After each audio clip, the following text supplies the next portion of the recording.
여러분 안녕하십니까? 지금으로부터 1년 전에 아틀란타에서 발생한 총격 사건을 기억하실 겁니다. 20대 백인 청년이 한인업소에 들어와서 무차별 총격을 가하면서 한인 여성 4명이 목숨을 잃은 사건입니다. 아시안에 대한 혐오 범죄로 한인 동포 사회가 충격에 빠졌었습니다. 어디 이 사건뿐이겠습니까? 전에도 그랬고 이후에도 많은 사건들로 인해서 아시안들은 물론이고 한인 동포들이 희생을 당해왔습니다. 최근에도 한인 여성 이윤아 씨가 퇴근길에 무차별 살해되었던 사건을 기억하실 겁니다. 아직도 그 아픔이 가시지 않고 있습니다. 참으로 분노를 넘어 허탈한 마음입니다.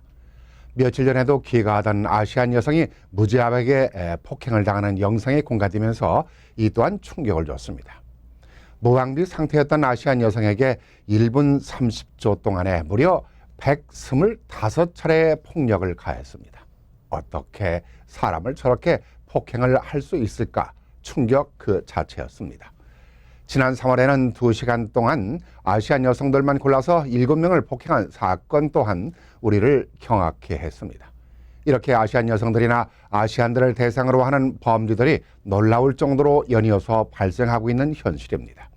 그런데도 정부 당국들은 근본적인 대책을 내놓지 못하고 있는지 아니면 안 하고 있는지 아시안으로서 살아가는 인종들은 늘 불안하기만 합니다.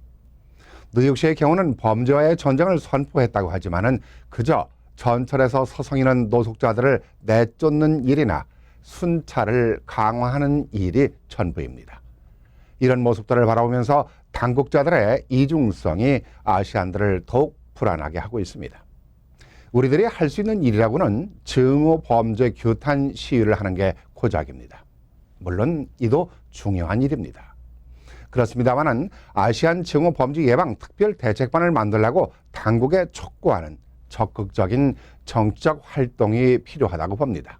그러면은 이런 일을 누가 해야 하느냐 하는 것입니다. 뉴욕, 뉴저지의 경우 미주 전 지역 경우도 마찬가지로 지역을 대표한다는 한인회가 주도해야 하는 일이라고 봅니다. 단체 운영을 위해 골프대회도 중요하고 후원의 밤도 중요하지만은 뉴욕 한인회나 뉴저지 한인회는 다른 단체들이 하는 일들을 중복해서 예산이나 인력을 낭비하는데 시간만 보내지 말고 한인들의 실질적인 권익을 위한 단체로 거듭나야 할 것이라고 봅니다.